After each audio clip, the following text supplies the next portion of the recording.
Yo,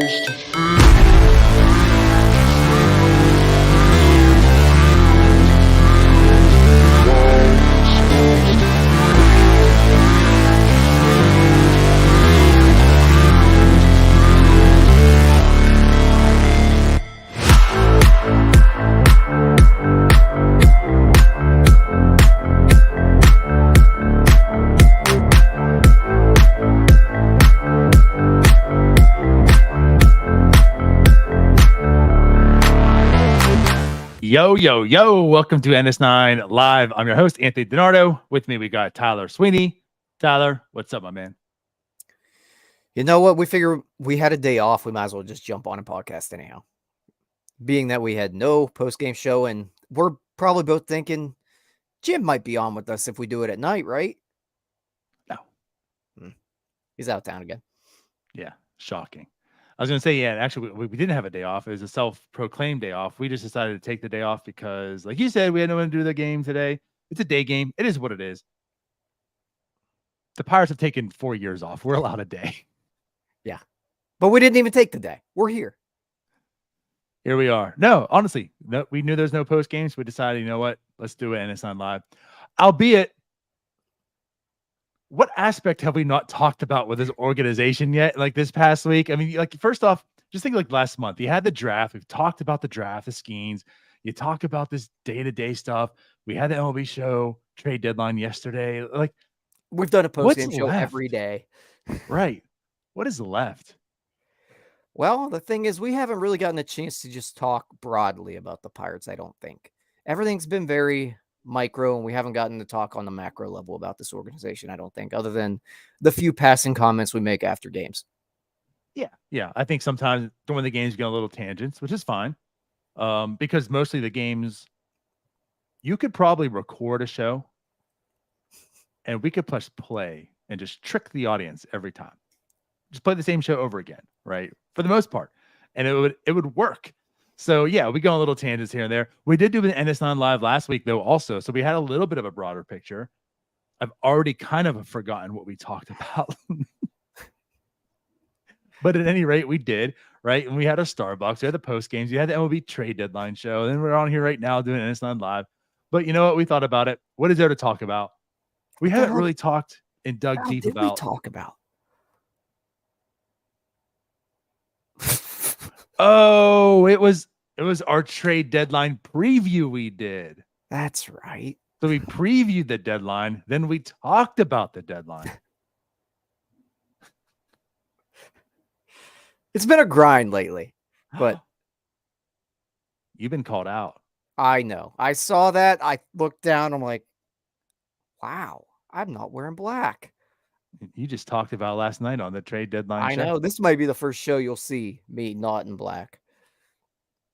I'm sure there's a few stragglers out there. So anyways, like mentioned, you know, we've talked about Shelton here and there, but we haven't really talked about him in, like you said, like the broad scope of things. So I think one thing we'll talk about tonight, of course, is Derek Shelton, how we feel. I think that's kind of a hot topic as well. So, you know what? Peek behind the curtains. It's right for the Johnny Appleseed. Oh my god. Because Johnny Appleseed's a big deal. Festival you talk about every freaking year. That's coming up, isn't it? It's in the fall, right? Yep. About 2 months. The highlight of like your entire year. Yeah. It's great. Food trucks. Apple ice cream. Apple beer. You're so old. Correct. Broad scope, Derek Shelton. Here we are. Yeah, so Derek Shelton. But I was going to say is like a peek behind the curtains. I'm going to be honest. Tyler and I thought about this, and we want to rely on you. So for you people watching this show, also any questions, any comments, whatever you want, throw at us. We'll be looking in the comments to answer them. But I think the main topic today will be about Derek Shelton. So let's get into that. Derek Shelton, good or not? Oh boy. So we've talked a lot about we believe that the players like Derek Shelton. I don't know if we have a firm or confirmation on that at all. But just from the outside looking in, peeking through the glass, it looks like they like playing for him. Seems like a guy that can somewhat keep the clubhouse together, which I do question, because how can you be this bad if you keep the clubhouse together? At the end of the day, we're still talking about a guy that might have I haven't really dug that deep into it, but he's got to be very high up there in terms of losing percentage for managers with 3 years under their belt. He's on a pathetic track. Yeah. I know we talk a lot about he can only do so much with what he's given, because Derek Shelton or Ben Sherrington really hasn't given him much. We all know that, but at the end of the day, we've seen, at the very least, these prior 2 years, and I'd say a good bit of the last few months here, I don't know that we've really seen Derek Shelton look like a guy that wants to win all the time, in that it's just like the first thing on his mind. Right. To come, I mean, I've said this time and time again, like where I stand on managers. Most managers in baseball are bad. You want to talk about the in-game stuff, the X's and O's, all that's, right? Like most are bad. And I keep always going back, like I think the best way to highlight this is go back to the World Series and the Cubs and the Guardians, right? And Terry Francona outmanaged the hell out of Joe Madden. Ran circles around him, did every right move. Joe Madden is just a terrible in-game manager and made all the wrong moves, basically. And Joe Madden still won.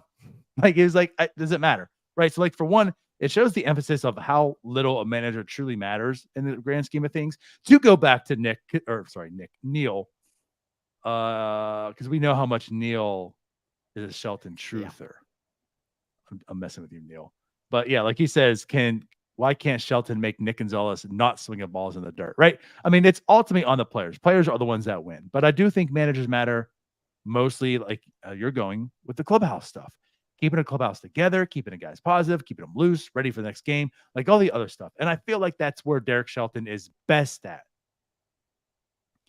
But also, that doesn't mean much.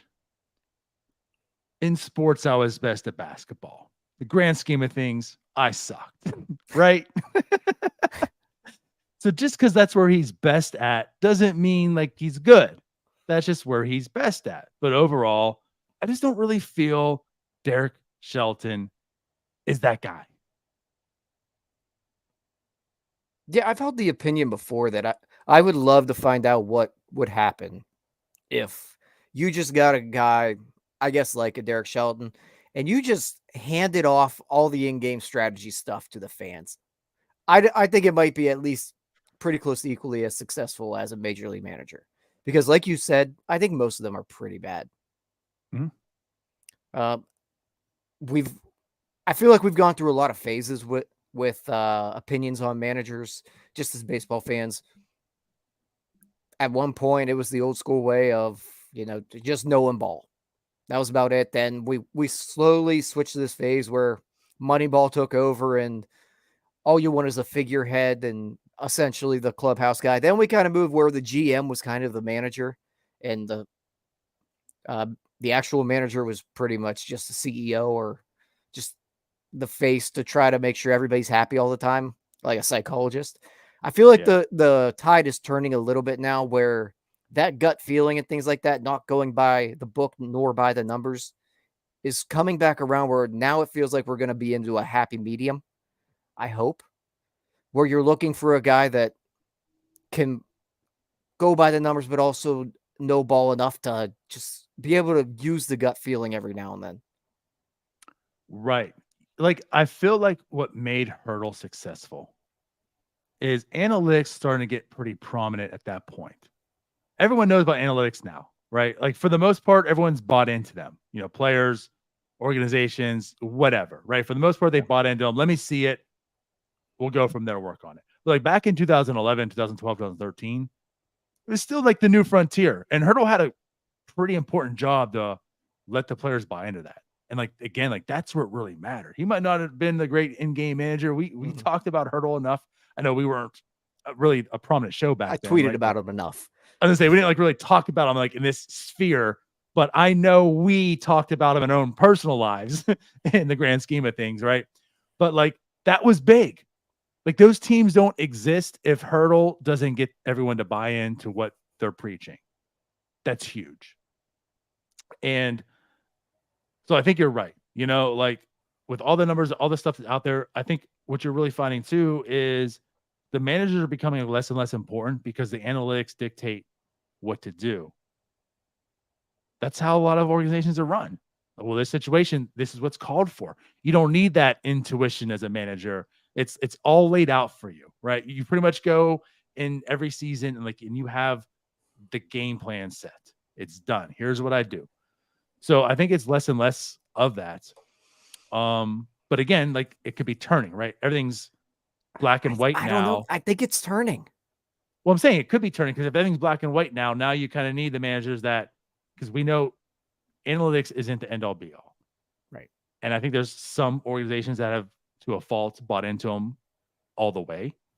Right. So like, that's like, I think what you're saying, that's kind of getting into now you're trying to get the actual manager managing stuff instead of just being the analytics.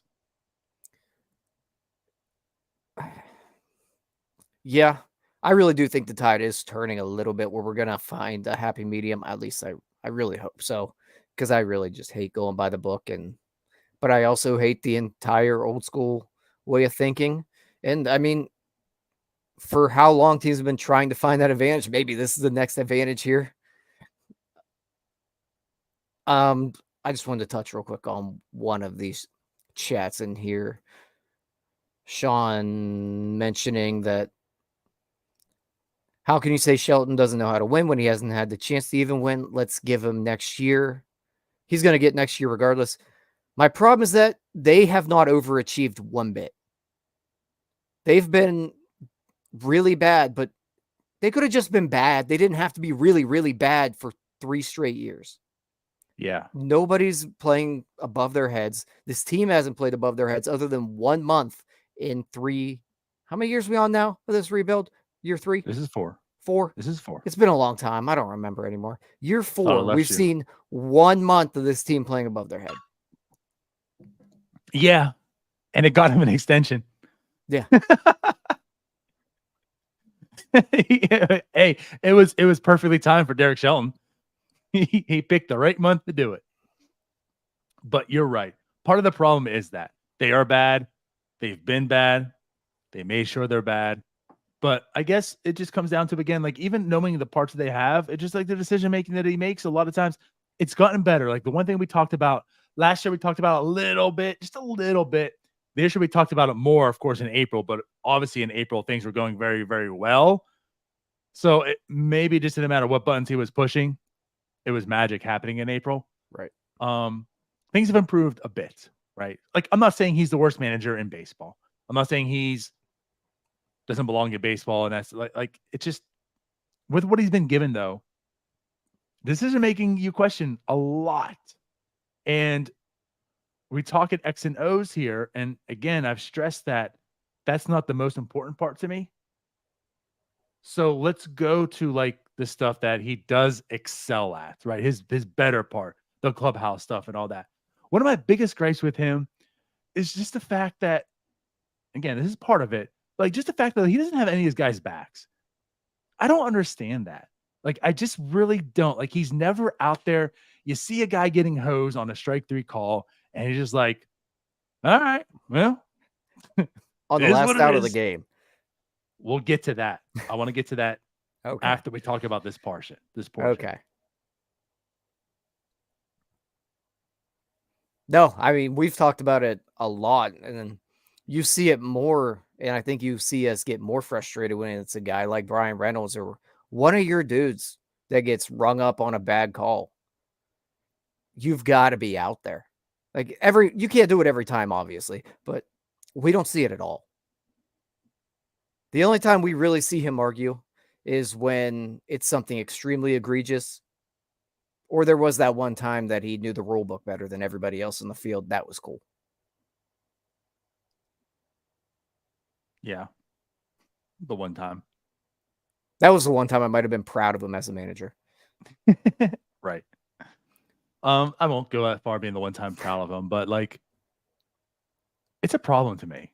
It's just a problem that you don't have your guys' backs. And again, like in the sport of baseball and just athletics at all, it's a competition. You're out there to win. I feel like this is something we stressed the first 2 years of the rebuild over and over and over again. The front office chooses to lose, right? Like they do things to lose. The coaching staff should never, right? Like for the people that were talking, because again, that was back in the tanking days, Yeah.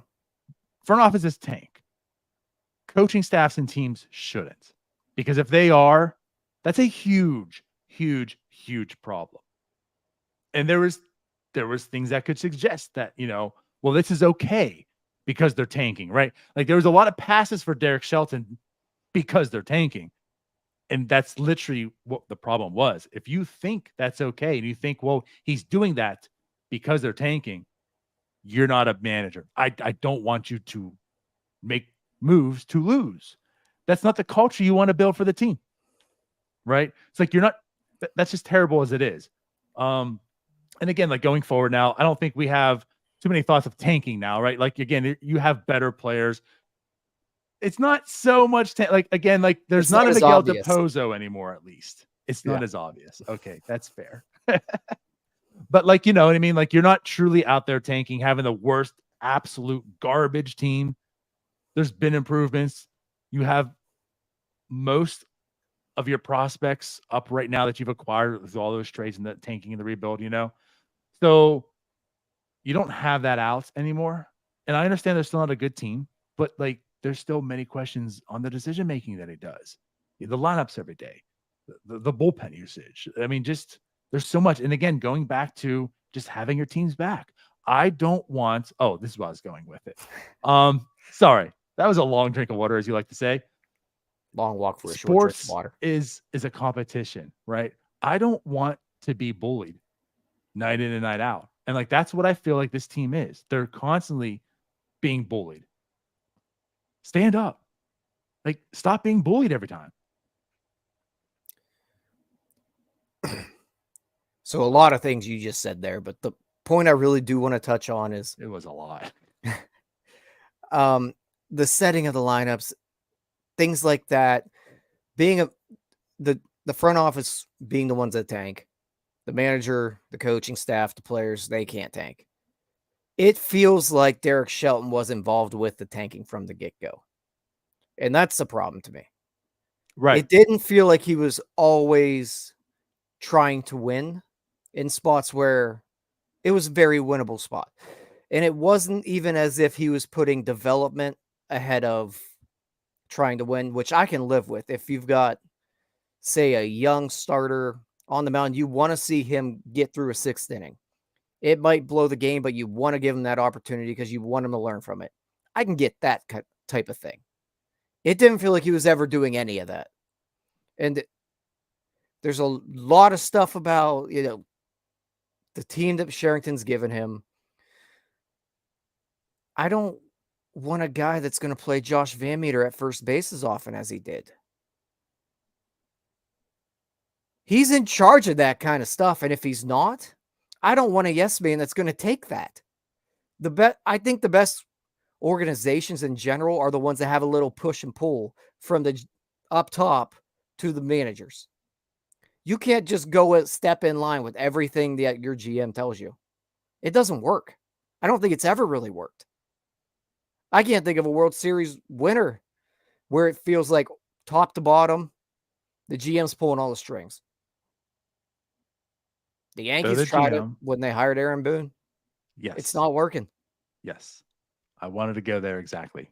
And that was also the point I was saying about organizations to the extreme, to a fault on analytics. I think the Yankees is a perfect example of that too. Absolutely. So Cubs when they hired David Ross. Didn't work. Yeah. I've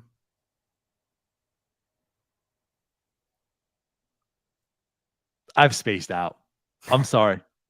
I legit forgot what I was going to say. You had to bring up the Yankees, and now my mind's blank. No, Going back to to Shelton and the tanking and stuff. Again, right. Like that's a clear problem. And so like with all the stuff that we've said about him so far, to circle back to today, I think this kind of extrapolates everything. Okay. I wasn't watching the game. Why we didn't do a post game, right? None of us were really watching the game, we weren't seeing it, right? But I went back and saw the last out. I watched Cabrian Hayes up to the plate with bases loaded, full count, and the strikeout. Tyler? Yes. That in no way was a strike. Now, mind you, I'm not that guy that blames umps, complains about umps. Like it happens. You know what I mean? Like I will say the umpiring has been bad, but I'm not blaming umps for wins and losses. I'm not like the Pirates should have had that win, but the umps were against. You know what I mean? First off, umpiring's garbage everywhere. It's not just the Pirates. Okay. A lot of Pirates fans think everyone's out to get them somewhat. They're probably more Steelers fans. That's why I think everyone's out to get them and they just watch the Pirates. But anyways, but yeah, like that strike 3 was garbage. And again, I'm not putting that like on the loss. The Pirates could have done way more to win that game. That's not why they lost. But what pissed me off seeing this now was on that strike 3 that was clearly not a strike. Cabrian Hayes on his first day back off the IL just put his head down and walked away. And now, granted, okay, Cabrian Hayes is pretty reserved. He's that's kind of his personality. So maybe I kind of get it. But no fire from Cabrian Hayes. Nothing. It's like, okay, my job's done. I get to go home now.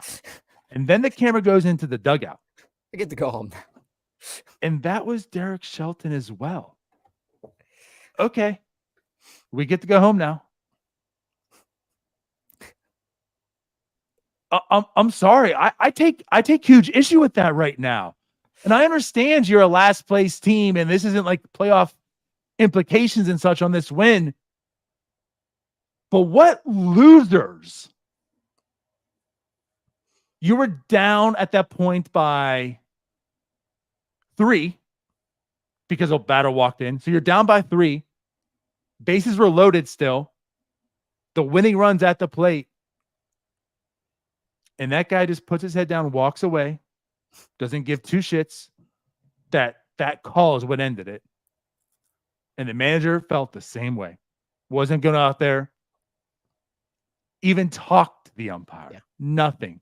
You know what? Day game, I'm done. It's 4:00, guys. Where's the bourbon? I'm sorry. Huge issue with that. That's literally what it's like.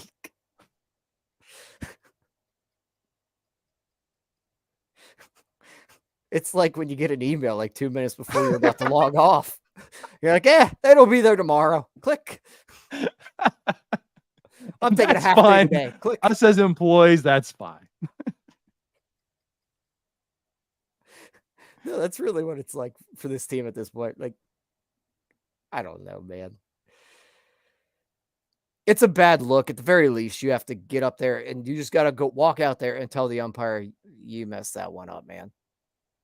And then just walk away. But you at least got to show face that I maybe cared a little bit about this game, which, to be fair, from the lineup he put out there, it was pretty obvious he didn't care about that game. So again, start to finish, why are we questioning Shelton? Here you go.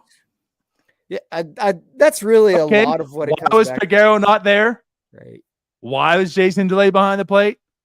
I know your GM provided these players. You have, and your GM has come out and said that the lineups are all on you. He's made sure to pass the buck on to you. He's made sure to remove himself from all the in-game hate. It's on Derek Shelton. I give him every opportunity to make him create his own lineups, set up his own orders, do anything and everything. This is on him. Day-to-day is on him. So then fine. Day-to-day is on you from the start. Figueroa's not playing. Delays catching, not Henry, which your GM has said once his deadline crosses, Henry Davis behind the plate, you're 1-1. No, we'll have Jason Delay behind the plate. Andy sit, Henry in right field. Endy sat twice in like 4 days. What the hell are we doing here? They just traded every first baseman this team has. Just get his damn bat in the lineup. That's aside from the point. But I don't get it, dude. Like, I guess my question to you here is, coming into this year, I said that if the Pirates don't win 75 games, this year is a complete failure. I understand O'Neal Cruz went down, so that might have changed things a hair. In my opinion, it doesn't. I still think you got to find a way to win 75 games with the roster that was constructed. Mm-hmm. If this team somehow finds a way to end up at 75 wins, is your opinion going to change on Shelton? I don't think it will. And here's why. Because I don't think he's going to do things over the course of the rest of the year that makes me think, you know what? Good move, Derek Shelton. You know what? This isn't early season Derek Shelton. This is different. I don't think I'm going to see much from Derek Shelton. And again, this goes back to, and Sean kind of talked his comment here. Sean says you can't be put in this best position to win when you have a shit roster. Give the man the opportunity with a decent roster first before we fire him. He deserves next year. After that, if it's bad, fire. So again, ultimately, we both feel players is what truly matters, you know? So in the grand scheme of things, this is minute.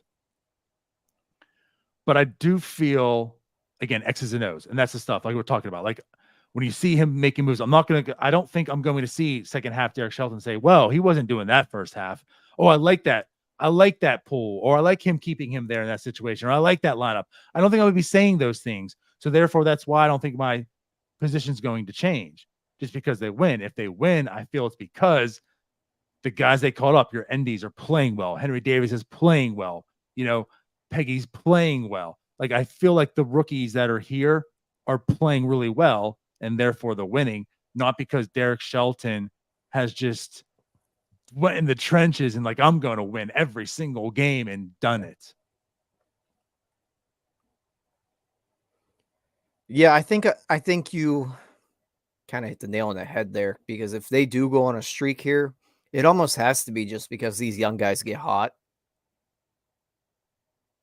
Aside from that, I can't imagine it being anything that Derek Shelton really does. So here's my problem, and this goes back to today's game, and that's why I really wanted to talk about this and definitely bring up that point, because back to Sean's point here about having this shit roster and needing to wait another year for the better roster to see what he has. Again, most managers are bad in game. It's all the other stuff to me that's most important. That display today, I don't want him around the next winning organization. Like, if next year's team's supposed to be that team, I don't need his loser ass mentality. And I'm sorry to say it that way, you know, and this is extreme right now, but to make my point, I don't want that mentality there. My biggest there's been a lot of problems. Might not be my biggest, but I've been very vocal on the culture, on the mentality, on all this, right? My biggest fear has been complacency. And you've had this organization up to this whole point. You've had this regime. You have your Reynolds, your Hayes. And again, if Hayes is one of your leaders because he's been here from the start, he's the veteran now, and that's the way he's acting on that strike three, that's instilled. That's what you've created. That's part of the culture now. We see Brian Reynolds almost the same way. He gets fired up sometimes. I'll say that. Yeah. But for the most part, whatever. This is the culture you've bred. And this is the culture you're going to carry over. So when this team is ready to compete, are they still going to be the one getting bullied? Are they still going to be well, there's tomorrow. I feel like now's the time you have to bring in the new voice. You have to bring in the new perspective. You have to make the change now, because I don't want the same complacency in this organization and clubhouse when this team is capable of winning 90 games. And therefore, they do underperform because they have the talent, but didn't have the tools needed to carry that talent. And they did what they did this year when there was at least enough to win 75 games, and they played like a 60-win team. Yeah, you bring up the new voice there. I've mentioned this before. The Cubs back in 2014, when they fired what's his face? I can't. Was it Renteria that was the manager? I can't remember who it was. And they brought in Joe Madden. I think so. Yeah, they brought in Joe Madden in 2015. You can obviously make the argument they did get more talented. They brought in some guys. They had a 20-game improvement that year. They were in the midst of a rebuild. You could see the pieces start to arrive there in 2014. Some of those, Jake Arrieta had that first year where he was very good. Some other guys were coming up. You could tell they were on the cusp. They got rid of their manager. Is it all Joe Madden and his magic? No. But a new voice can go a long way. Think back to whenever the Cardinals signed or fired Mike Matheny in the middle of the season. The Cardinals took off. At some point, the same voice just isn't working. Mm-hmm. And at some point, just making a change for the sake of a change does work. That's especially a really in a sport good like point. baseball. Yes. Actually, almost every sport. Like, think about what you said and think about it in even in NBA, NFL. The Penguins won 2 Stanley Cups after they fired the head coach mid-season. Sure. Okay. That might have happened. I don't know. Mm. If you're new to this, not the big hockey No, I'm fan. saying they did it twice. Fired the coach mid-season. No, I'm saying and won yeah, the cup that year. But think about that. Think of how many times you look at the coach being fired and then boom, like the team rallies. And I'm not trying to say this will happen and it has to happen, whatever, but I am fearful again of the complacency, and I am fearful. I'm living in my fears. That's what this comes down to. There's nothing that makes me feel like he is the guy. And if he's not the guy, then you turn over to leave. Hell, I don't need to try every excuse and attempt to defend him. You like, it should just be there. Mm-hmm. You should just see it. He's the guy. I want him. You should want him because you want him, not want him because, well, he's not that bad. Well, there's this excuse. What is that problem instead? Like, stop excusing everything and look and see what is good about him. And I want those qualities. And I don't see what is good about him, and I want those qualities. I hear excuses of why it's okay to keep him. Man, that's the other thing. I keep hearing people say, like, well, what are you actually going to criticize him on? What are we going to compliment him on? I can't think of a single thing he's done well. Correct. What has he done well? At this point, he's been here 4 years. Well, 3.5. And he looks like a professor that's been at a college for 25 years that has tenure. He's got his feet up and everyone's out of class 20 minutes early. He's done. Yeah. And you got that extension now. I'm not trying to say that's why or whatever. No, but just in general through the entire tenure. Right. It's like a stay the course, but we don't know where the hell we're going.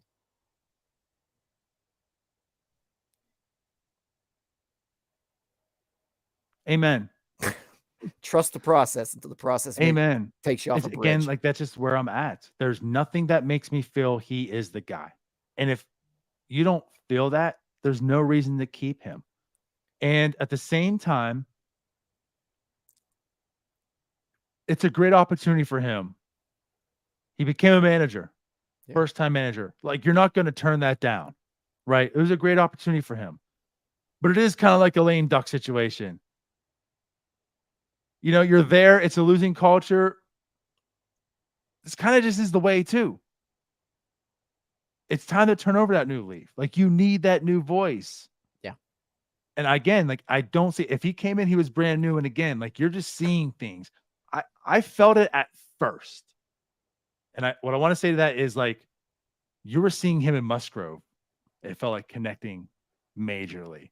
There was like those connections brewing. And as we talked, that's the stuff that means more to me, So like at first I'm like, Derek Shelton, piquing my interest here. Let's look closely into this. But it hasn't been enough in that aspect. It has not been enough. And again, if that's what you're going to excel at and it's then there's no need to keep you here. Find that other guy. You got to take this talent, this team over the hump to the next step. And I don't think he is ready and prepared to go to the next step. Yeah, I completely agree with you. And there's just a lot of comments here I want to respond to all at once, but I can't. I don't know, man.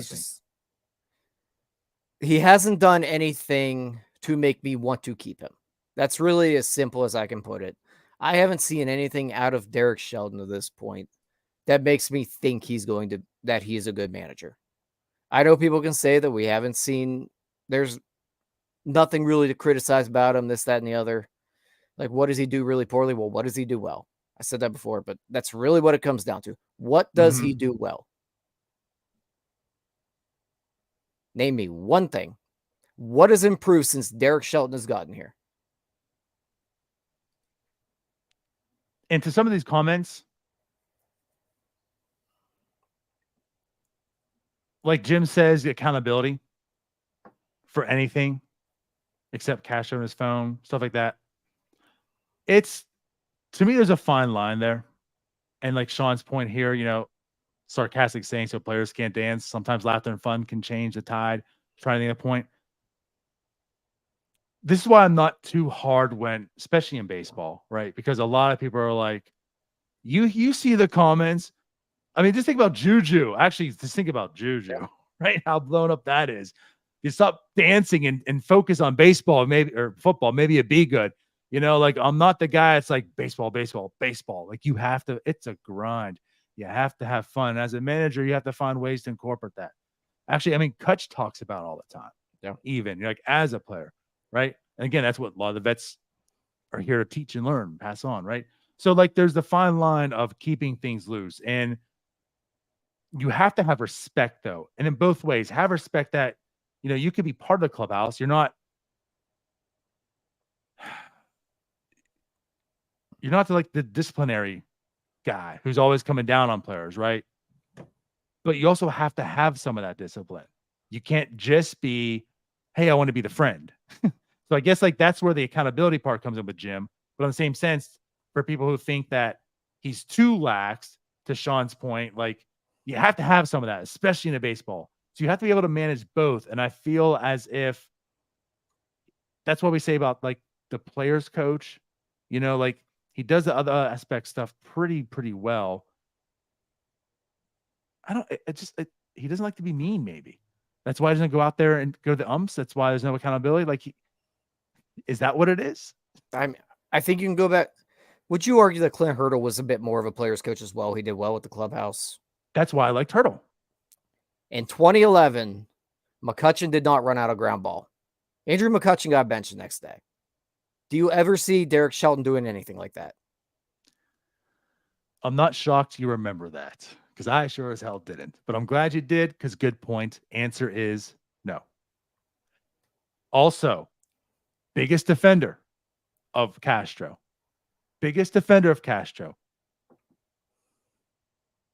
Maybe not the biggest, but certainly one of them because actually there was some that went way overboard. He should have been benched the next game. Yeah. There were people calling for DFA'd, sent down to the mile, all this. No.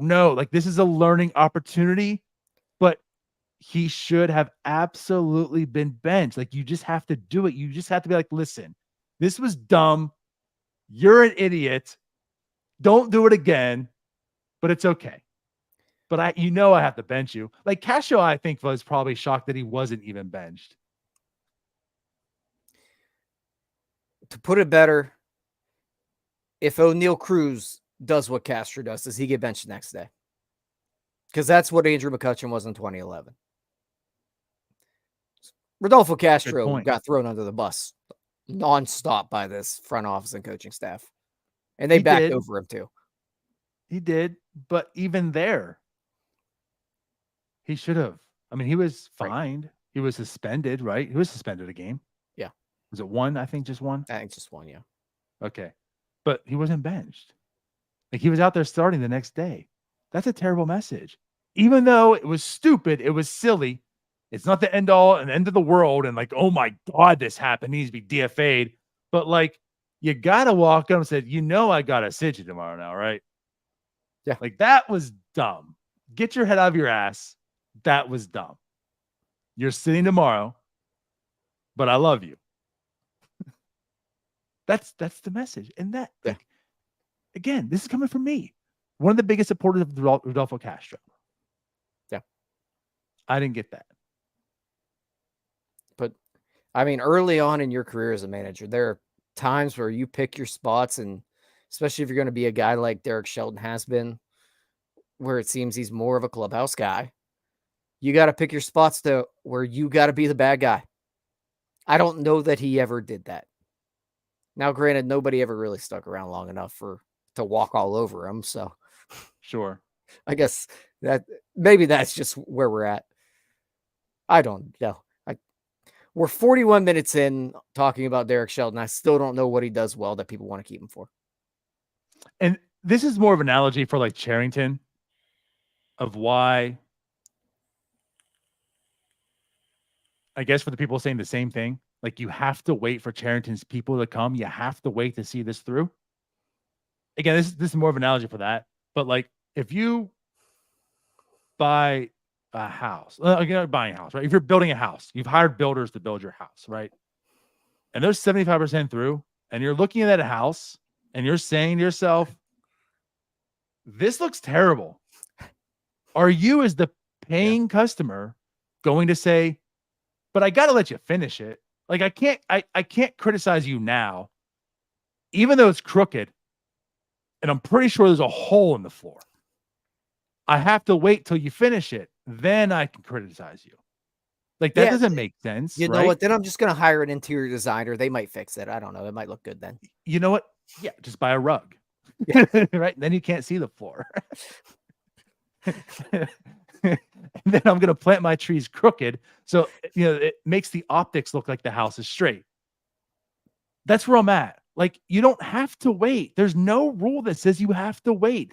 It sounds stupid if your only position is, well, you just have to wait, because you're not telling me, yes, you need to keep him because of this.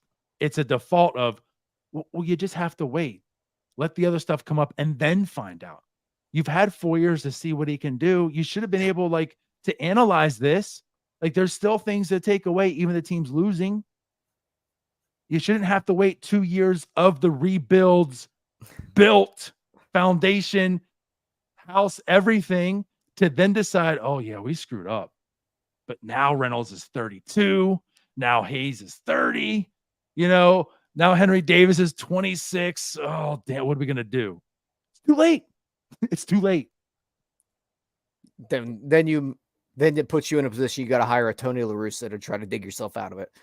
You're rebuilding again is what you're doing, Tyler, because you're firing the GM because you waited too long. So he's getting a new coach because he's a new GM, and he's saying, well, Brian Reynolds is 32 and Hayes is 30, and he's only a defensive guy. His defense is going to go downhill. And he's going to be a terrible player now. So we got to rebuild this all over again. You know what? And that's the other thing that everybody's going on about, that, well, managers don't really matter, so he's just got to be a good clubhouse guy. If managers don't matter, then get rid of him and get a new one. Sounds easy to me. Just go get a new one then. If he's like a reliever where they're just so volatile that it doesn't matter, you just keep recycling them. Like Ben Sherrington's done with this entire bullpen for 4 years. Why don't we do that with manager? Yeah. We just spent 45 minutes talking about Derek Shelton. And we thought we didn't have a show tonight. I know. We're here, though. That was a lot of Derek Shelton. The chat. But honestly, it was certainly a good topic that we haven't really dove in like this, I think, ever. We've talked about it, but never really like this. But obviously, like, now we're 4 years into it. There's a lot to really talk about. But anyways, what we're talking here, what I was saying is this chat's, I mean, man, they're going at each other's throats right now. So clearly this is a divisive topic. I mean, it is. There are a Yeah. lot of Derek Shelton defenders. Chris, now do Haynes. I don't have the energy I think the Haynes for one will be Andy very quick. Haynes. Get him out. I am fully on. If we want to go that route and discuss, which I've already said it before, I am fully on board. Every single coach can get fired. I will not care one bit. I'm not out here saying every single one has to, but if they do, I'm perfectly okay it happened. Yeah, and to be honest, I don't really see how Andy Haynes maintains his job going into next year.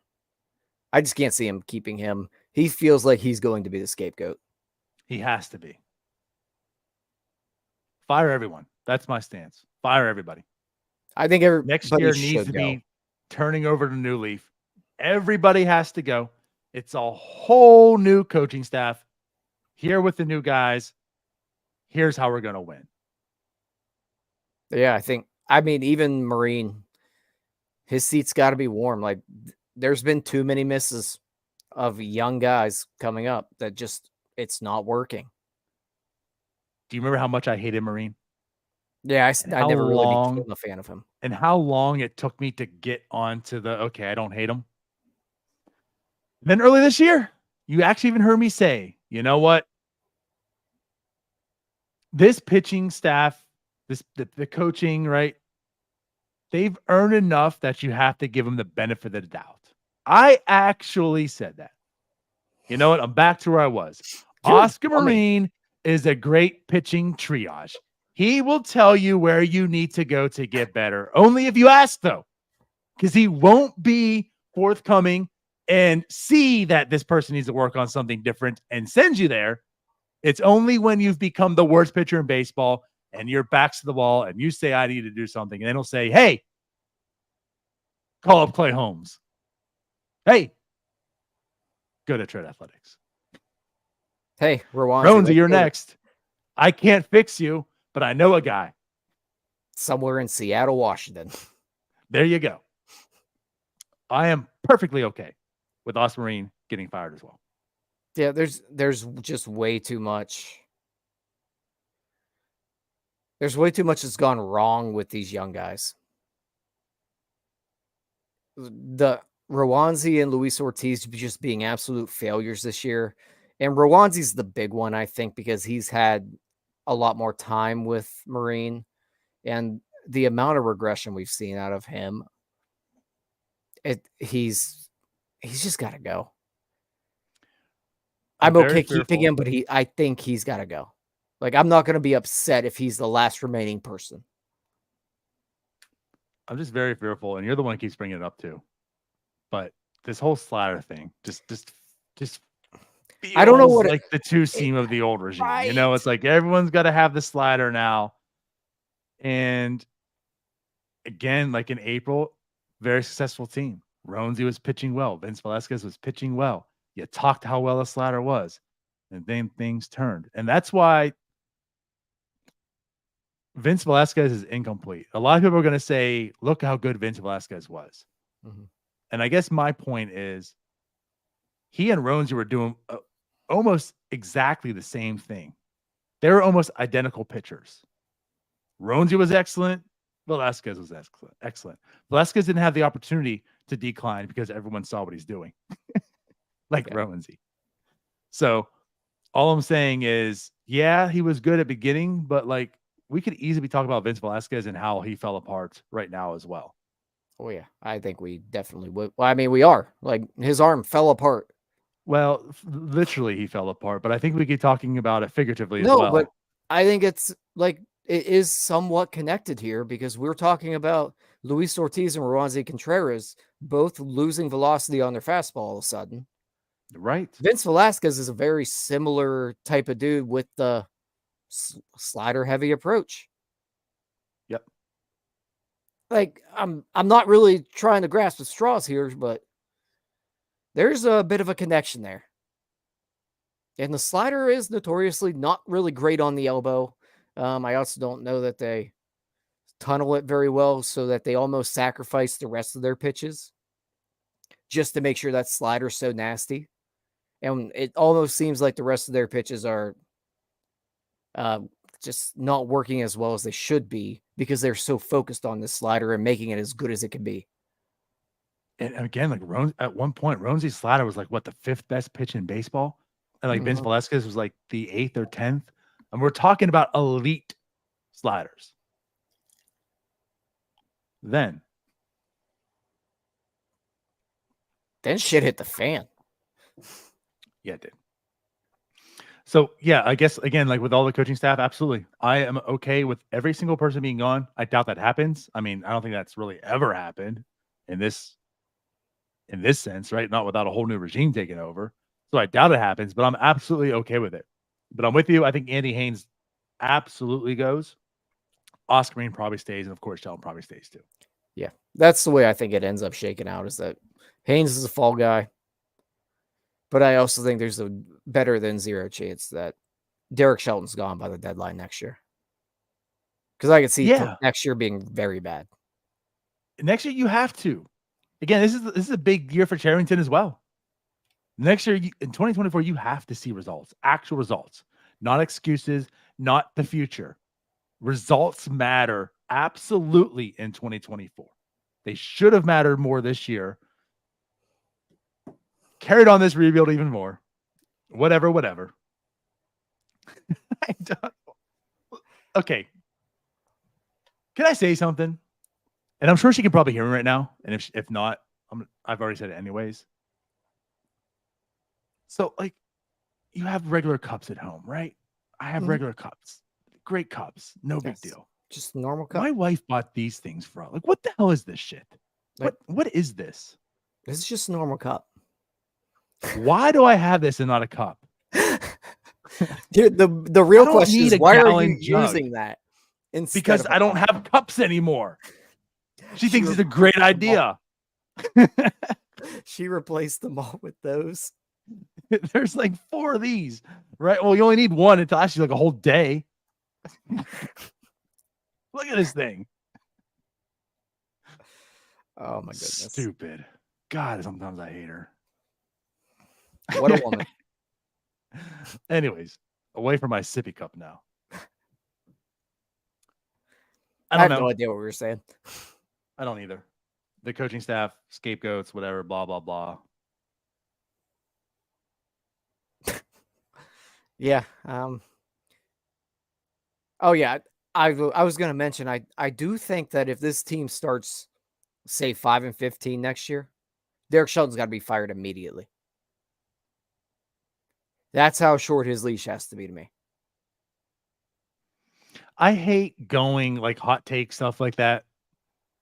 You're on to it. Yeah. It's 20 games. Like, without knowing what happens, like if Eno Cruz is out again, if things happen, right? Whatever. But in like the grand scheme of things, I'm with you. I'm not sold on him already. Next year means a little bit more. And if you go 5-15, there's absolutely a reason to make that point. Yeah, I fire him immediately. If they're 5-15, go. Yep. And at that point, it might not even be his fault. It's just that's going to be a spot where you got to make a change just to make a change. If 20-8 got you an extension, 8-20 get you fired. Can get you fired. Right. 8-20 definitely should get you fired.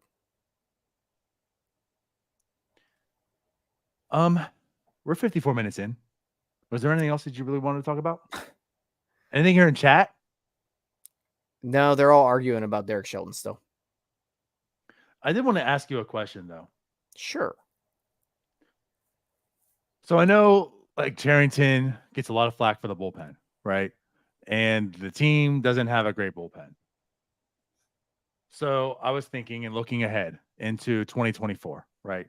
They've made a lot of trades. We talked about the trades. They're kind of underwhelming. It is what it is.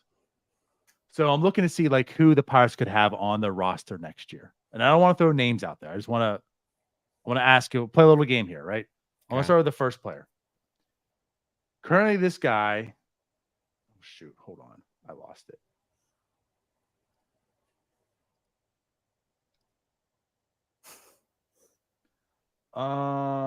Okay. So currently, this reliever has a 291 expected ERA, right? ERA is 331. You just expected ERA. Yeah. Well, just because, right? FIP's 358. Because you know I know numbers. But here's the thing. Strikeout rate, 28.1%. Walk rate, 3.1%. A 203 batting average against. Would you want him? What side of his or which arm does he throw with? Lefty. What was his ERA? 331. That is his ERA? No, I don't His want ERA. Expected 291. No, I don't want him. You don't want him? No. At all? Nope. So even though striking out 28.1%, walking 3.1, batting average against 203, a whip 86. Nope. Don't want him. Okay. Guys, I tried. That's King Baraki. I know it was King Baraki. Damn it. I tried to slide something in for you to say Ryan Baraki's good. I tried. Hey, NS9 Discord. I tried for you guys. I couldn't. You think I don't know the rest of all the lefties ERAs? I tried. I tried. I know it's not Perdomo. I know it's not Jose Hernandez. And I know it's not Rob Zastryski. I said it was a guy that they could add next year. They could have on the team next year. I didn't make it out to be a Pirate. I knew you were talking about Ryan Baraki. I figured you might. I tried, though, guys. He's trash. Jim says it's Ryan Baraki. We need like Ryan Baraki entrance music. Every time he goes in the game, we're going to play it on Twitter and Discord or something. Oh, my God. It's Ryan Baraki music. Hey, good for Ryan Baraki. He's probably bought himself another gig somewhere else in another major league pay just from this little stretch. He's definitely getting major league pay for the rest of the season. Yeah, but I mean, whenever he implodes, which will be very soon, some other team's going to pay him to bring him in, and because they're going to see this little stretch. So good for him. I don't understand it, but nice. He's actually been good. Yeah, the results have been fine, but he's terrible. Sure. He throws as hard as me. Yeah, well, and my slider's so does every other Charrington acquisition this trade deadline. That's true. All right, we're kind of riffing now. Anything else? No one else in the chat has really brought up anything other than going back and forth to Charrington and then talking about King Baraki. So we out of here? Yeah, I'm good. All right, let's get out of here. Appreciate everyone for watching. As mentioned, we did open up a merch store. So if you're interested in any NS9 merch, it's in the description here, the link. Outside of that, the Pirates do play tomorrow, right? Yeah. Yeah. So we'll be back for a post-game show. So we will see you then. Bye-bye. Peace out, Girl Scouts. Hey, you all. Thank you for watching. I know we try to provide the most entertaining content that we can, and we'd love to spread it to as many people as possible. So I know it doesn't seem like a lot, but if you could take the 5 seconds to like this video and subscribe to the page, it helps out so much more than you know. Thank you, and let's go Bucks.